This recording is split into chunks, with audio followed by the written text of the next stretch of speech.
that come out with this Bermuda shorts all the way down to the knees, and I have no idea why the federation makes them hide only one part of the body, which is from the waist to the knees. I mean, think about that. What is that about? What's up guys and welcome. You are watching Fazi Fitness.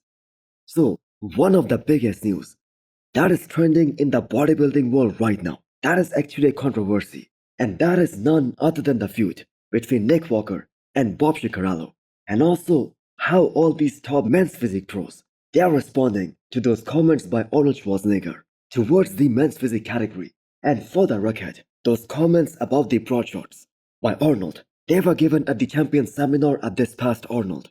And Ali Bilal, the reigning Arnold champion, he just announced that he won't be doing another Arnold ever again. And those comments are the only reason he said that. There is a huge amount of discrepancy in the prize money for the men's physique and the other men's divisions. Now just forget about the men's open bodybuilding for a second. Even classic physique winner Mike Sommerfeld, he got 60k, and men's physique division, the winner of that division, that got 25k, which is still less than the half than the amount of money those guys in classic physique get. Now the question of prize money, that is up for debate, because it is all about who fills the seats more, and we know that is the men's open bodybuilding. But that being said, Ali Bilal, he left a video explaining his decision, and if you go over the comment section, majority of the people are supporting him and his stance. So I've decided this was my last ever Arnold Classic. I'm not gonna go to a show where my division, where I get treated with disrespect. I don't think it's fair that an open division get 500,000, classic get 60k, and a men's physique division only get 10,000. It's not fair, you know. Now, whether you like men's physique or not, you cannot deny that they have always been a victim of getting bullied in different ways. Most of you guys remember that feud between Jeremy Buendia and Antoine Violent from a few years back. Some said that was also a way of disrespecting those guys. And it isn't really up to these athletes to show their legs or not. It's the IFBB's decision, and maybe if the higher-ups, they feel that strongly about it, maybe it's time to evolve. But that being said, I have to admire the conditioning that most of these guys bring. That is just unbelievable. So what do you guys think? Does men's physique need to evolve? Do you guys agree with Arnold? Or do you guys agree with the stance of Ali Bilal and all these men's physique guys? So Hostile just dropped some Sherpa-lined zip-up hoodies and forced hooded jackets. So do check them out and use the code FAZI10 to get 10% extra discount. Next up, we have the physique update from 4 times men's physique champion, Jeremy Buendia. Still working to deliver one last time, but that's a maybe at this point. But the man is still working to deliver one last on-stage performance before saying goodbye to the combative side of bodybuilding. Although he has already been the greatest champion the men's physique division has ever seen. But the man is now very realistic about his goals, especially after watching Ali Bilal win this past Arnold, and that too in such a dominating manner. Even the legend Phil Heath, he was immensely impressed with Ali's conditioning, and the man is absolutely right. Never have we ever seen that kind of detail in the Serratas ever before in any division for that matter, especially in men's physique. The only other guy that I can think of, that is Hadi Chopin. Now that being said, Jeremy's chances of placing in the top 5 at the Olympia this year, they are almost non-existent at this point, because just take a look at the potential top 4 in the men's physique. We have Brandon Hendrickson coming back to the stage this year. We have Ali Bilal, the biggest Olympia title contender right now. We have Aaron Banks, a former Miss Olympia. And do not forget about the reigning champion, Ryan Terry, who has won the Olympia 2 years in a row. So in any scenario for that matter, we just cannot see Jeremy Buendia moving past these guys, because all of these guys are on the top of their game right now, and they never stopped competing. Now Jeremy's mistake was that he took way too much time off stage. Now this comeback, that should have happened sooner than 2023, while the division was still evolving, and now it has grown so much. And in my opinion, Jeremy never should have left in the first place, because the man is still so young. Now that being said, it was a good call by Jeremy to pull out of this year's Arnold, Ohio, as originally that was his plan. The level of competition that we saw here, that was insane. And Jeremy would have been totally crushed. Now he's still a legend in this division. And who knows how long it's gonna take for anyone to match his record of 4 title wins.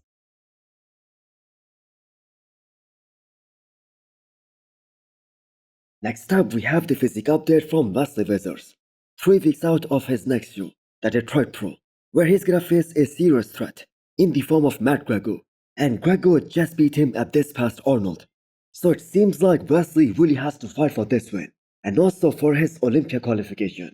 Now we cannot expect to see his quads grow in such a short period of time. After this year's Arnold, all he can do is to try to come in fuller and bigger than what we saw at the Arnold. But the fact is, at the same time, he cannot compromise on the conditioning aspect of the game, as Matt has been absolutely peeled on the stage in every single show that he has done in the last couple of years. So those post-workout pumped updates from Wesley, they are truly mind-blowing. The man is looking so hot and ripped, and it isn't like that he was far off on the stage in terms of his conditioning at this past Arnold.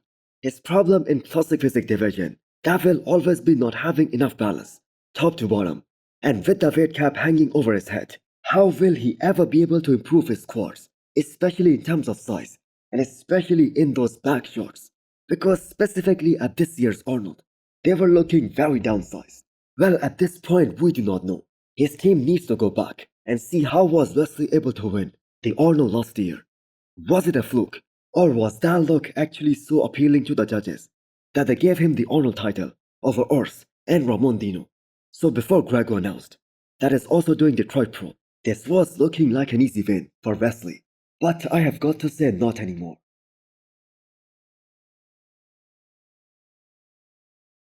Next up, we have an update from Good Vito, less than 4 weeks out of this year's Arnold Brazil. So those legs are literally like tree trunks, and we know he's being prepped by Chris Aceto. And based on the looks that Good Vito brought to the stage last year, and not just at the Arnold, but also in Detroit, he's gonna be insanely ripped and absolutely shredded, but at the same time, a lot bigger this time. Just look at those hamstrings.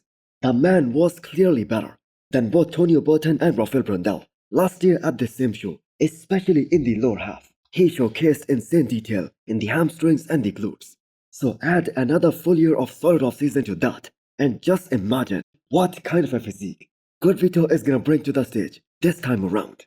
So among all the young guys in the men's open, Good Vito might be the one who is gonna make the biggest noise on the pro bodybuilding stage this year, and hopefully at the Olympia, which by the way is gonna be his Olympia debut. So all that is left to see now is how many of these guys who are doing Detroit Pro, they also jump in and sign up for the Arnold Brazil. And even if they do, Vito isn't afraid. So this is a type of talent that we only get to see once in a decade. And the scary part is that Good Vito is just 26 years old. So sky is the limit for this guy, especially if he doesn't rush the process and just keeps all his proportions in check during the growth phase.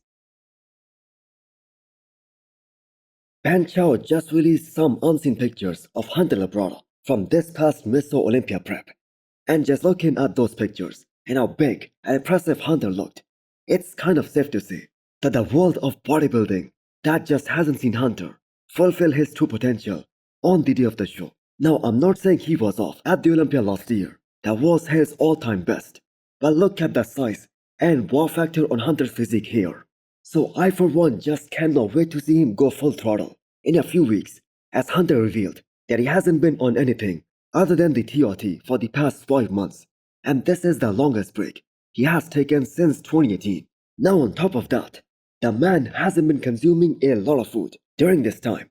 But surprisingly, the physique updates that Hunter posted during these past few months after the Olympia, it doesn't seem like he has lost any size. He just isn't as hot and full as he used to be, which kind of makes sense since he is totally off. So all those fresh receptors, they're gonna fire totally different once Hunter decides to jump on a real protocol. Now he hasn't talked about his competition plans for this year. Maybe he will go for Tampa Pro or Texas Pro in August. That will allow him to have a mini off season before the prep starts. So these pictures, that might be the closest it's gonna get to reflect what kind of a size Hunter carries. Now Hunter was top 6 last year at the Olympia, And the goal is to get back into that top 5. So hit the thumbs up button if you liked the video. And smash the subscribe button if you wanna come back for more. Thanks for watching.